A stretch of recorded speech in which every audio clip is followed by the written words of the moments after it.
What's good, everybody? It's your boy J. Revan. Don't make it hosky. Feel me? You see the intro. It's a little bit different. We on season 2.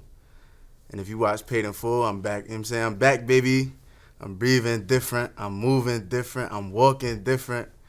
I was just playing with y'all, but yeah, season 2. I had to take a little step back. I was recording in my crib for a little minute, recording in the basement, but I had to take a step back, like I was saying, to give y'all something, live a little bit, to give you a little different. And I'm here to just bring y'all what I learned over the course of 2023. Y'all finally caught up if you're watching this video. This is the closest thing to real time to you. But yeah, why you haven't mastered patience? Starting with my New Year's resolution, right? It was to move like water. And what do I mean by that? I'm saying I was watching a Bruce Lee video. Pretty much he was saying water, it could take the object of the cup that it's in and be peaceful. It can be calm. It can be used for whatever purpose of the object it's in. But it can also be violent with a bunch of built up momentum, hence emotions or whatever's going on in your life that's moving you, pulling you one way or another. And the power in that, right? You know, in order to move like water, you've got to submit, number one, to God's will and become obedient and realize that there's nothing actually going on that you can control in your life. That it is only a product of what you once spoke or did 18 months ago. Feel me? And in order to do that, number one, you got to remove your own ego out of it. And you've got to be able to see clear. And sometimes it be clouded when you got so much shit going on in your life. It's weighing on your shoulders. You're feeling like everything is working against you. At that exact moment is when you need to focus, be clear, and work on being patient. Work on living like water. And ultimately, like, it's not about, and this is real cliche, it's not about the type of storm that you're in. It's about being calm through the storm. Feel what I'm saying? It's about mastering self-control in the storm. And when you realize that you're only in control of yourself and you're not in control of outcomes, your life will begin to change. Feel me? Now, in this season of when you're going through the storm, you got to understand that, like I was saying before, your attitude must change. You got to serve God's people. And it comes in many different forms. Like, you could feel like you up to your neck and God going to put a situation in your lap and you look at him like, really? Like, one more? Like, this what you want me to do? Like, why this? You feel like you done did everything. And that's the problem right there, your ego. You feel like because the work that you put in warrants a certain outcome in your life. And that's not how that works. For me, I know it's been a real humbling experience with football, my football career. I wouldn't say I was the most highly sought out recruit, but humbly, like, yeah, I get to it, feel me? And, you know, coming from a Division I school, a highly ranked high school, to a Division I program, to a Division II program, questioning where I was going to play, how I was going to play. You know what I'm saying? You never know how that's going to work. And, you know what I'm saying? I came to the realization, like, yo, I'm supposed to be way ahead of myself. Like, yo, I got 4 years. I'm 21. I only got 3 years of eligibility left. I'm feeling like life owes me something because of the work that I put in. But in all reality, I'm not ready for it. And like I was saying, in order to live like water, you got to understand that you're not in control of it. And that the fruits of your labor will come when it's time. I mean, now, number 2, you never ever meet the same person twice. And what do I mean by that? Like, yeah, you can encounter the same person, but over the span of weeks, months, years, the same things that change you, how you think, how you move, change other people. And a lot of times we get so caught up in, I'm going to, let's say you take a break from somebody, right? I'll talk about myself. In the dating world, if I felt like we were clashing and that it just wasn't the right time, I would just take a break from you and just come back when it's time. Obviously not running from the situation. We can still have a conversation, be adults about everything, but sometimes I would just feel like, man, it's just not the right time. It's not the right season. And when you're looking for the right season, you're looking for perfection. You're not actually building anything. So, yo, that's bad crazy because I really just disprove myself. You really are running from the situation. You really are running from the problems. And a lot of times you will have an idea of how somebody is supposed to be, or an image that they're supposed to fit in your mind that's not the actual reality of who they are. And that be the problem, because there's no amount of time, there's no amount of conversations, there's no amount of wisdom that can be bestowed on anybody that will allow you or allow somebody to meet the expectations of your fantasy. It doesn't matter how well you communicate it either, because they're just not your fantasy. Now, to prevent yourself from getting let down, you just have to accept them for their imperfections. If you accept them for anything else, for anything other than what they show you, you're letting yourself down, because you're expecting yourself, or you're expecting a higher level of operating, I guess, out of somebody who isn't even on the same playing field as where you at. Now, that got me thinking for real. Like, one time I was dating this one girl, and I felt like she would always kick me while I was down, but I felt like she would always hurt my feelings. And, I respected it. What I respected about her was her intellect, that she could talk to me, that she could actually kick some game to me. And in reality, when she would deliver, it's not that how she would deliver it was not. It's not that what she was saying was wrong. How she would deliver it was wrong. When you kick somebody when they down, they'll never ever be able to look at you the same. Especially for men, like, we pride ourselves on our ego. We pride ourselves on being big chested and whatever. But when we feel like you crossed us or that you manipulating us, like, I can't ever look at you different. Like, I always feel like I gotta look over my shoulder when I'm dealing with you. And I would just put it off. I feel like, right now is the right time, and we would end up playing this cat and mouse game, And I'm thinking, yeah, like, I'm working on my patience, trying to live like water. When in reality, I was only running away from myself, running away from my growth, running away from everything that might have took me to where I needed to be to receive the blessing from the seeds that I planted.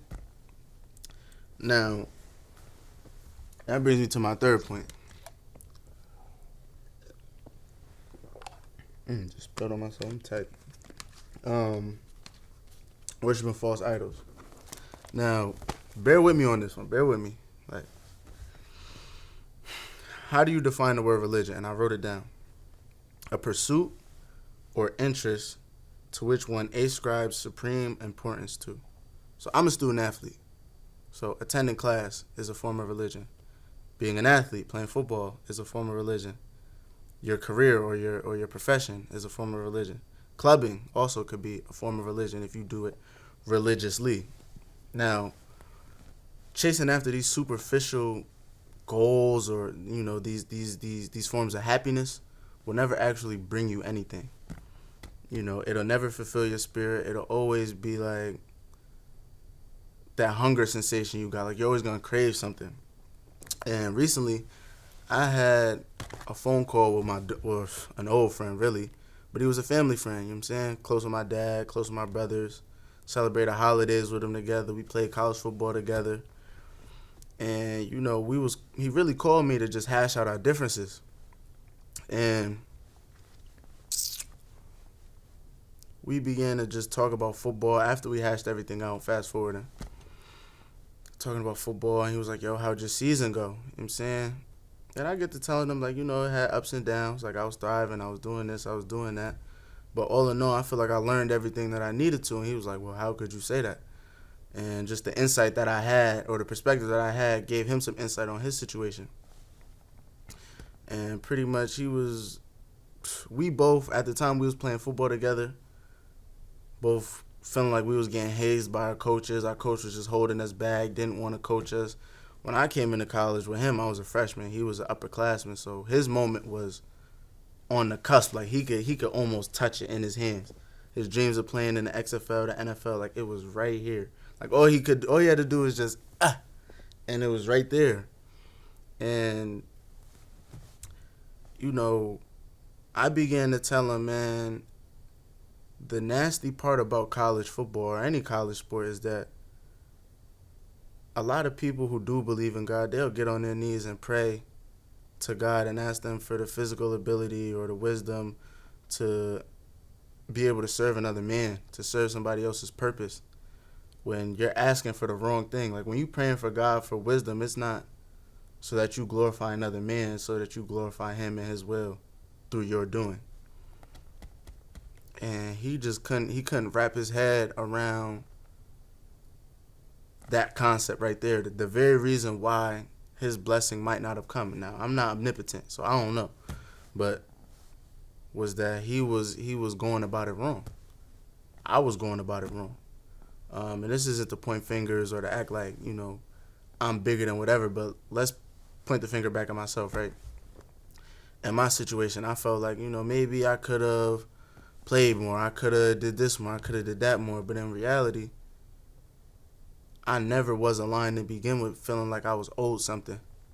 I didn't remove my ego. So the one thing that I said I wanted to work on, I wasn't even ready to handle it when it came.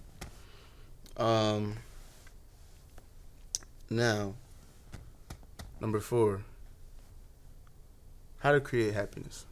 Now, one day at a brunch, I was having this conversation with a friend, and he was telling me what his idea of happiness was, and we was just debating.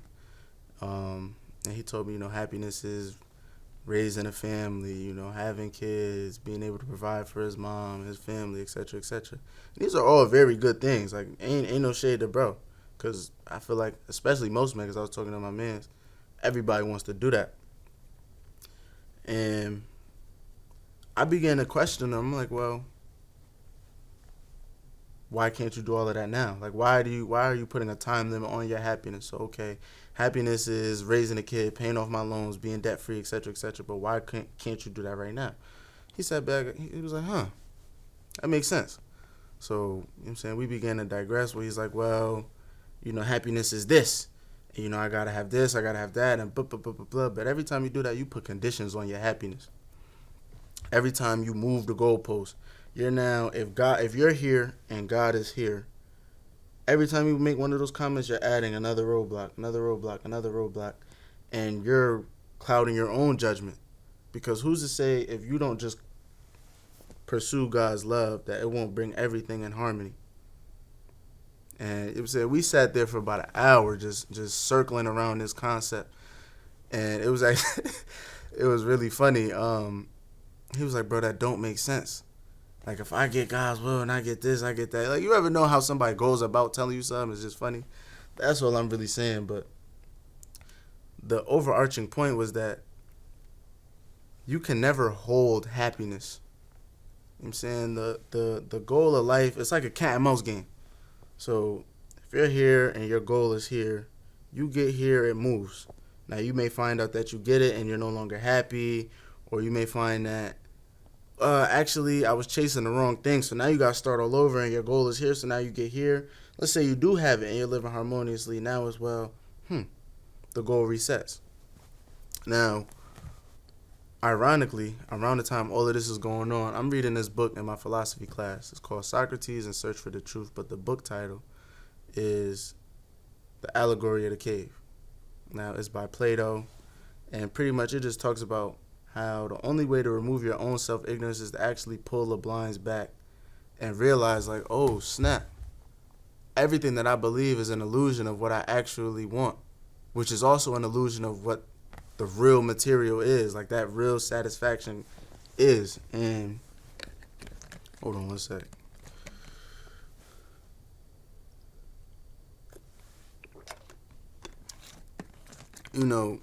It was ironic in having that conversation, and we're peeling back layers of ourselves, and we're being vulnerable to each other.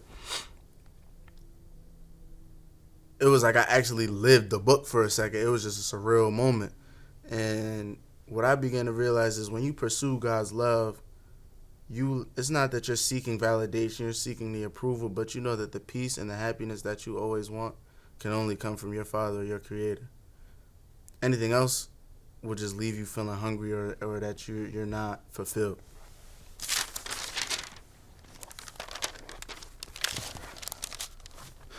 Now, This one is a bit of a doozy, so just sit with me. People don't change. Again, people don't change unless they're in pain or discomfort, or when they're faced with life and death, they have to make a decision on what it's going to be. Now, when people are in pain or discomfort, obviously that's a form of conditioning. So it's how it is my new way of living or governing myself. And for example, a real life example is why you can't save somebody that don't want to be saved. If they don't want to be with you, it ain't gonna work, bro. It don't matter how much you pour into it, how much you water that plant. It's just not for you. But what you'll begin to realize is that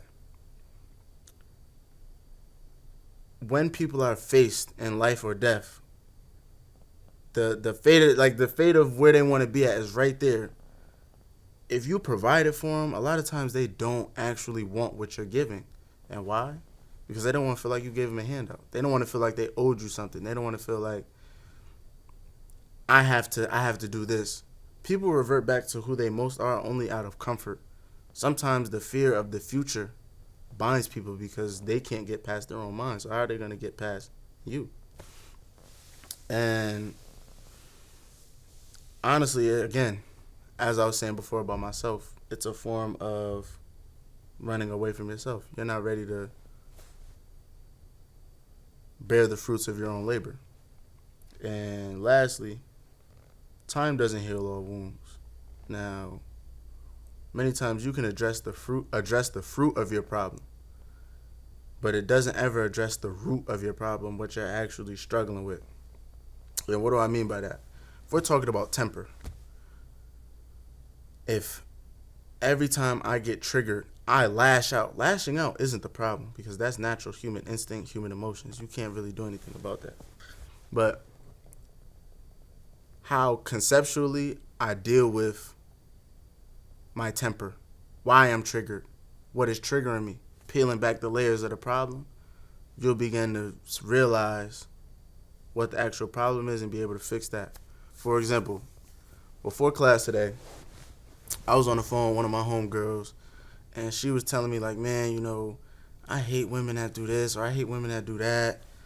And I'm just sitting there listening, like, all right, like, whatever. And she like, what, you not listening? And I'm like, well, I am, but, you know, as I was saying before, you're not really meant to kick somebody when they down, bro. When somebody down, sometimes listening is the best thing, unless they ask for my help. So she's like, nah, like, what do you think? So I asked her, I began to peel the layers back. Yo, why do you feel like that? Well, it's because of this. Well, why do you feel like that? Well, it's because blah, blah, blah. I was like, yeah, those are all bullshit answers. She's like, what? I'm like, yeah, that's bullshit. She's like, what do you mean? Like, how you gonna say it's bullshit? These is my feelings. You saying my feelings is bullshit?